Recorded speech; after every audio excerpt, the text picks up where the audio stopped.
இன்றே டவுன்லோட் செய்து உங்கள் ஃபேவரட் ஷோக்களை என்ஜாய் பண்ணுங்க.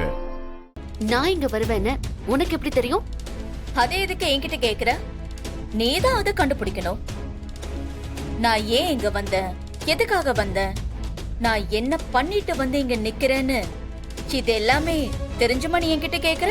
அப்ப நீ தானே அந்த ரெக்கார்ட் எல்லாத்தையும் எரிச்ச? ஆமா, நான் தான் எரிச்சேன்.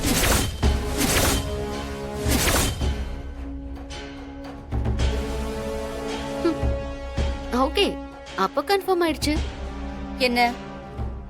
இல்ல, நான் கூட இந்த ரெக்கார்ட்ஸ் எல்லாம் பார்த்துட்டு எங்க பெரியப்பாவை யாரும் நம்ப மாட்டாங்களோன்னு நினைச்சேன். ஆனா எங்க பெரியப்பா மேல எனக்கு இப்போ நம்பிக்கை இருக்கு.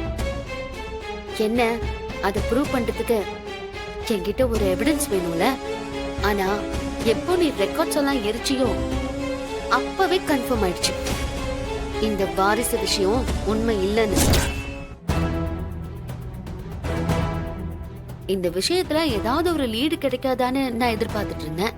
எப்போ நீயே வந்து எவிடன்ஸ் எல்லாம் எரிச்சியோ அப்பவே எங்க பெரியப்பா உத்தமர்னு தெரிஞ்சு போச்சு. இதுக்கப்புறம் எங்களுக்கு எந்த பிரச்சனையும் இல்ல. இந்த ஒரே ஒரு எவிடன்ஸ் மட்டும்தான் இருக்கான்னு, இதை விட 1000 ஆதாரத்தை திரட்டிட்டு வந்து எங்க பெரியப்பா உத்தமர்னு இந்த உலகத்துக்கு நான் நிரூபிப்பேன். கான்ஃபிடன்ஸ் இருக்கலாம், ஆனா ஓவர் கான்ஃபிடன்ஸ் இருக்க கூடாது. பஞ்சாயத்துக்கு இன்னும் 3 நாள் தான் இருக்கு. இதுல என்னத்தை கிழிக்க போறேன்னு நானும் பாக்குறேன். இன்னும் 3 நாள் இருக்குல்ல, அது போதுமே. என்ன நடக்குதுன்னு நீ பார்க்க தானே போற. நீ ஜெயிக்கிறதுக்கு ஆதாரம் தேவை, ஆனா எனக்கு உன் கையில ஆதாரத்தை கிடைக்க விடாம தடுத்தாலே போதும். நான் ஈஸியா ஜெயிச்சிருவேன். நான் ஜெயிச்சதுக்கு அப்புறம் உன் குடும்பத்தை என்ன பண்றேன்னு மட்டும் பாரு.